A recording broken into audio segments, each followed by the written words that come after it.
14 meters of fish-snatching predator with a sail taller than most humans, and a diet almost entirely fish. Now drop that animal into Ark, Survival Evolved, a game that already gave it the same silhouette. The question isn't whether Spinosaurus looks at home in Ark's rivers. It's whether the actual animal, the one Ernst Stromer pulled out of the Egyptian desert over a century ago, could survive the version of itself the game built. That's not a rhetorical setup, that's a biomechanical problem, and today we're solving it category by category, number by number. Every dinosaur documentary you've ever watched trained you to expect one kind of apex predator, something built to run down prey on two legs, jaws first, teeth serrated for tearing flesh off a bone in front of a crowd. Spinosaurus aegyptiacus breaks that mold completely. At an estimated 14 to 15 meters long, it's the longest predatory dinosaur we've ever found, stretching a solid meter or two past Tyrannosaurus rex's 12 to 13 meters. But it didn't get that long chasing things across open plains. It got that long wading through Cretaceous river deltas, hunting fish the way a heron hunts, just scaled up by roughly 1,000 times. Longer than the most famous predator in history, and built for an entirely different job. Picture the two side by side on a riverbank. One is a battering ram for taking down struggling prey on solid ground. The other is an oversized heron with teeth, patient, low to the water, waiting for a fin to break the surface. This is Survival Decoded, the series where I test fictional and prehistoric creatures against the harshest worlds in gaming and nature. Today's subject sits in a strange spot. Spinosaurus is both a real, fossil-documented predator and a fully modeled creature inside one of the most popular survival games ever built. So we're not asking, could Spinosaurus exist? We know it did. The bones, the papers, a century of arguing over the skeleton, all confirm it. We're asking something sharper. Does the real biology hold up once you drop it into Ark-specific rivers, Ark-specific competitors, and Ark-specific rules for taming, swimming, and surviving? That's a genuinely different question from most of what this series usually covers. In most episodes, we're testing a fictional creature against a world it was never designed around. Here, the developers were designing around the fossil evidence itself, which means our job is really auditing their homework against the actual paper trail. Here's how we're scoring this. 4 categories, each rated out of 10. Habitat adaptability, dietary compatibility, competition and predation, and reproductive success. Each one compares what the fossil record actually tells us against what Ark's Spino character BP demands of it in-game. And make sure you stick around until the end, because after we tally the final score, we'll explore 3 ways Spinosaurus might have evolved differently to handle a world exactly like Ark's rivers. 1 cooperative, 1 specialist, 1 straight-up aggressive. Every branch will be grounded in a real selection pressure, not just a cooler paint job. And before anyone asks, yes, we already checked whether these 4 categories overlap with each other. And no, they don't. Habitat is about the physical environment. Diet is about the food source within it. Competition is about rival predators. And reproduction is about nesting risk. 4 genuinely separate variables, rather than 4 versions of the same question. Let's get into the actual science first. The Spinosaurus story starts in 1912, when German paleontologist Ernst Stromer pulled the first known remains out of the Bahariya Formation in Egypt, a set of bones nothing like anything on the books, including those weird, elongated neural spines sticking up off the back. Stromer formally described the animal in 1915, and for decades, that original skeleton was essentially all we had. Then the war came. In April 1944, an Allied bombing raid over Munich leveled the museum housing Stromer's holotype, and the only physical Spinosaurus material on the planet went up with it. For almost 70 years afterwards, paleontologists worked from old photographs, hand-drawn sketches, and Stromer's field notes. That was it. An entire species reconstructed from secondhand records of bones that didn't exist anymore. The thing that flipped the script came from a completely different country, a completely different generation. Paleontologist Nizar Ibrahim hunted down new Spinosaurus material from the Kem Kem beds in Morocco and published a reassessment in 2014 in Science that first proposed the semi-aquatic hypothesis. He followed it up in 2020 with a Nature paper describing a nearly complete, paddle-shaped tail from the same formation. That tail didn't just add detail to an old picture. It rewrote what kind of animal we thought we were dealing with, shoving Spinosaurus from big weird theropod into the only dinosaur we know of built like a crocodile crossed with a heron. Think about how much actually vanished in that 1944 raid. Stromer's collection didn't just hold the Spinosaurus holotype, it held some of the only material ever found for Aegyptiasaurus and Bahariosaurus, two other Baharia Formation animals that, right now, are still mostly known from his field sketches instead of real bone. That's the gap Ibrahim's Moroccan expeditions had to bridge 70 years later, working with a separate set of quarries in the Kem Kem beds, rather than reopening the original Egyptian site.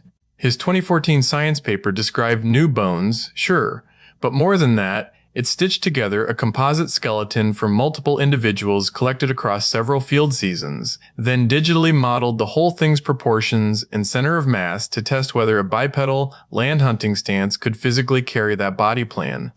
The answer at the time leaned hard toward probably not, unless the water's doing some of the work. The 2020 Nature paper closed the loop by finally giving that composite skeleton the one bone type everyone was waiting on, a nearly complete tail, pulled from the same Moroccan riverbed sediments the rest of the skeleton came from. Let's put real numbers on this animal before we ever touch Ark. Length estimates land around 14 to 15 meters, which is genuinely longer than Tyrannosaurus rex's 12 to 13 meters, though mass estimates are still debated, ranging anywhere from 7 to 20 tons depending on which reconstruction model and which bone density assumptions you trust. The low end assumes a leaner, more gracile build, closer to a large theropod scaled up, while the high end factors in the osteosclerotic, denser than usual bone tissue across the whole skeleton, not just isolated limb bones. Neither figure is settled science yet, and any honest breakdown of this animal has to admit that up front rather than picking whichever number sounds more dramatic. The sail is the signature feature, neural spines rising off the vertebrae to a height of roughly 1.6 to 1.8 meters, taller than most adult humans standing next to the skeleton, and almost certainly used for display or thermoregulation rather than swimming propulsion, since a rigid vertical fin that tall would actually create drag in open water rather than reduce it. Underneath that sail, the skeleton hides something even stranger. Spinosaurus bones show osteosclerosis, unusually dense, thickened bone tissue with almost no internal marrow cavity, which reduces buoyancy the same way carrying a weight belt does. It's the same trick modern hippos and manatees use to stay submerged without constantly fighting to stay down against natural buoyancy. Then there's that 2020 tail, tall neural spines and chevrons forming a flexible, fin-like paddle roughly 1.5 meters of the total body length, built for lateral undulation through water rather than efficient walking on land. The kind of tail you'd expect on a newt or a crocodile, not a theropod. And the teeth close the case entirely. Conical, unserrated, built to grip slippery prey and hold it rather than saw through muscle and hide, which lines up perfectly with a diet dominated by fish rather than land animals. The skull backs up the same story. Spinosaurus has an elongated, narrow snout with the nostrils set well back from the tip and slightly raised, a configuration that lets an animal keep breathing while most of its head stays submerged, similar in function to the nostril placement on a modern gharial. The forelimbs, meanwhile, are surprisingly robust for an animal this size, carrying large, curved claws that would have been far more useful for hooking a struggling fish out of the water than for grappling with another dinosaur on land. Put together, the dense bones for controlled sinking, the raised nostrils for surface breathing, the paddle tail for propulsion, and the hooked claws for snagging prey. You get an animal whose entire skeleton, joint by joint, was reworked around a life spent partly submerged rather than one spent running. Now, how did Ark actually build this thing? The Spino character BP gives players an unmistakable silhouette. You spot that dorsal sail across a river first, and that's exactly the way it would have worked as a real visual signal in Cretaceous North Africa. Whether the signal was aimed at rivals, mates, or just heat regulation. In-game, Spino swims and breathes underwater noticeably better than most other large carnivores available on the same maps, which, intentionally or not, tracks with the semi-aquatic hypothesis almost perfectly. Decades of paleontological argument accidentally validated by a game studio's balance sheet.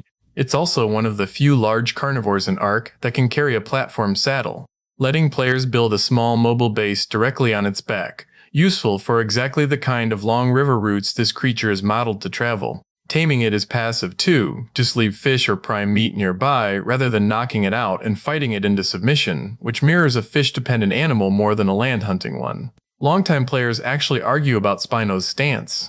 Ark originally modeled it standing upright on two legs like a classic theropod silhouette, then shifted toward a more quadrupedal, four-legged posture in later content updates.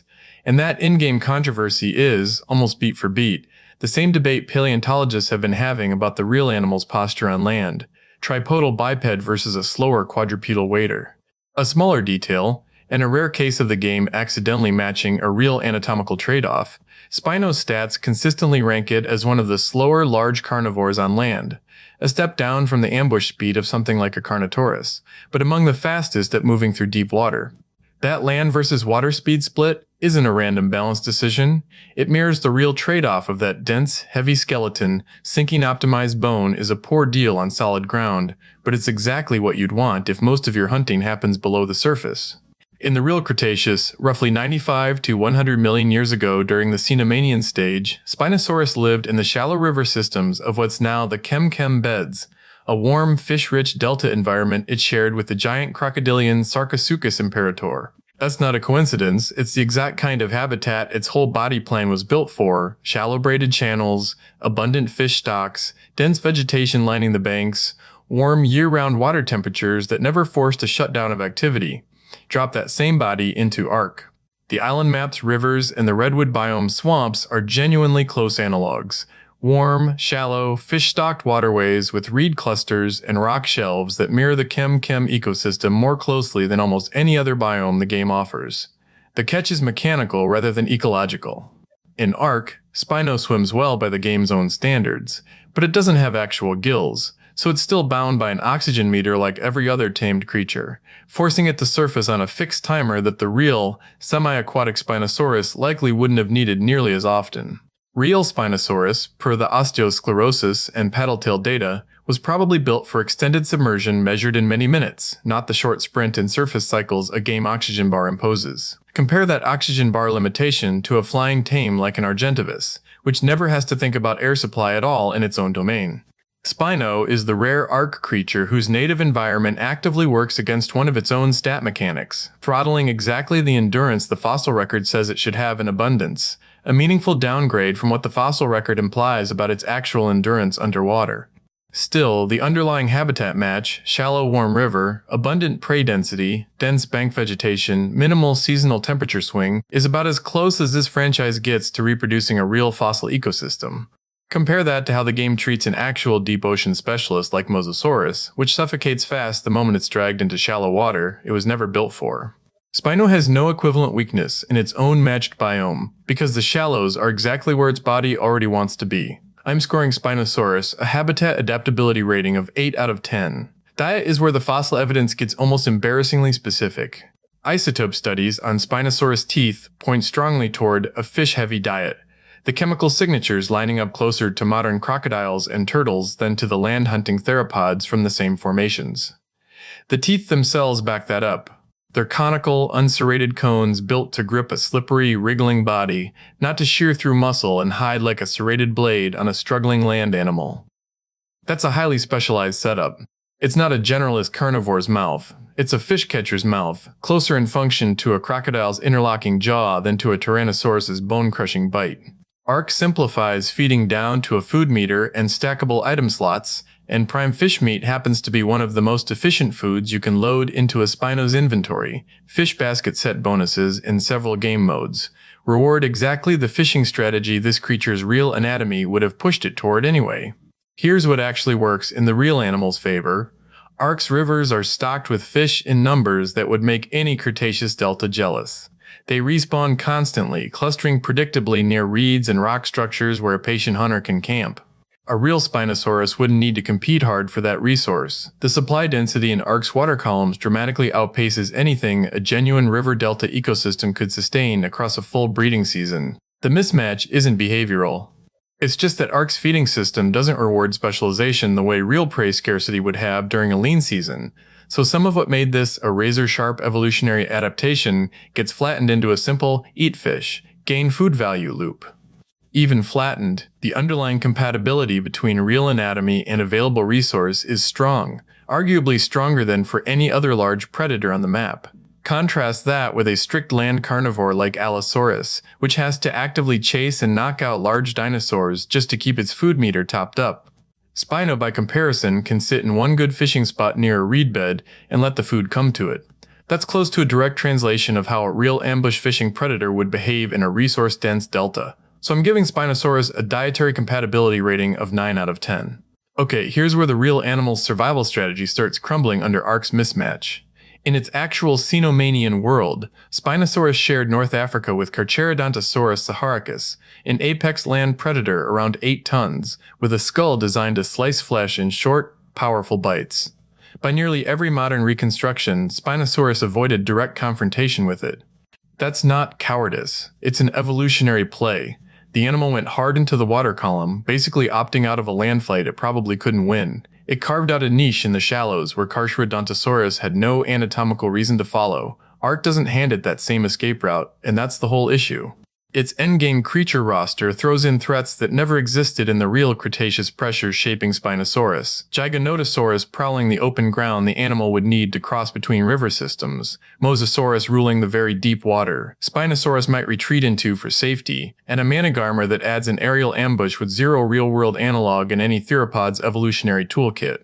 None of those three are species Spinosaurus evolved defenses against, because none of them lived anywhere near its environment 95 million years ago. So, a predator specialized to dodge a specific land rival by going semi-aquatic now finds that the water holds something bigger and faster than what it was originally fleeing. That's a serious structural mismatch, not a minor inconvenience.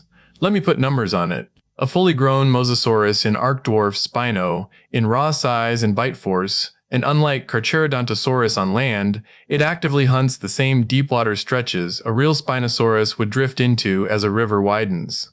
On land, Giganotosaurus roughly matches the same 8-ton threat profile Carcharodontosaurus already imposed in the real ecosystem, so at least that part isn't unprecedented, but layering a Mosasaurus-level ambush predator into the one refuge the animal evolved to rely on? That's the part the fossil record never prepared it for. I'd give Spinosaurus a competition and predation rating of 4 out of 10. Reproduction is genuinely the thinnest part of the fossil record here, and I want to be honest about that gap rather than paper over it with speculation dressed up as fact. No Spinosaurus nest has ever been found, not one confirmed egg clutch, not one juvenile nesting site, nothing directly tying this species to a specific reproductive strategy.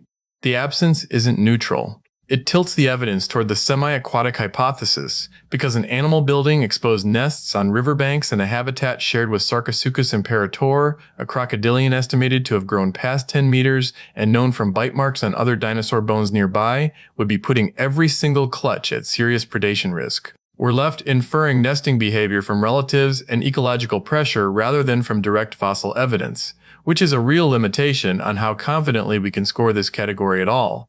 Ark, characteristically, skips the whole problem.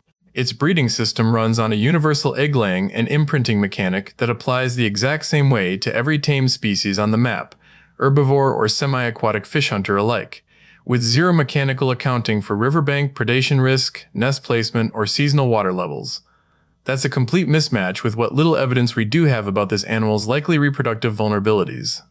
But it's also, frankly, the category where the real animal's fossil record simply can't support a confident score in either direction, so I'm keeping this conservative rather than inflating it. Ark's imprinting system pushes things even further from anything grounded in evidence. A newly hatched baby Spino can be raised to full maturity in a matter of real-world hours through forced feeding and timed care windows, a growth rate that has absolutely nothing in common with what we'd expect from an animal this large reaching sexual maturity over multiple years in the wild. Scoring Spinosaurus. A reproductive success rating of 3 out of 10. Added up, 8 for habitat, 9 for diet, 4 for competition, 3 for reproduction. That lands at 24 out of 40. Here's how I actually see it. Spinosaurus's real anatomy, those osteosclerotic bones, that paddle tail, the conical teeth built for gripping fish, slots into Ark's rivers better than almost any other prehistoric predator I've covered on this channel. It would eat just fine. It would swim well enough, at least until the oxygen meter runs out, which is a problem the real animal never had to worry about. Visually, the game basically already drew it, sail and all, so no complaints there. But the moment you pull back from habitat and food, the cracks show. Spinosaurus evolved a specific trick to avoid Carcharodontosaurus go into the water. In Ark, the water is patrolled by something even bigger, and it never evolved a defense against aerial ambush predators because nothing remotely like a Managarmr existed in the actual Cenomanian. That's the whole problem in a nutshell. This thing would thrive right up until something bigger arrives, and in Ark, something bigger always arrives. A 24 out of 40 doesn't mean Spinosaurus is poorly adapted. It means it's a specialist dropped into a world that stacked apex generalists smack on top of its one safe niche. Give it its original, quiet Cretaceous river, ditch the Mosasaurus and the Managarmr, and that same score jumps past 30 without changing a single bone. To actually hold its own in a world built like Ark's, real Spinosaurus would need to change.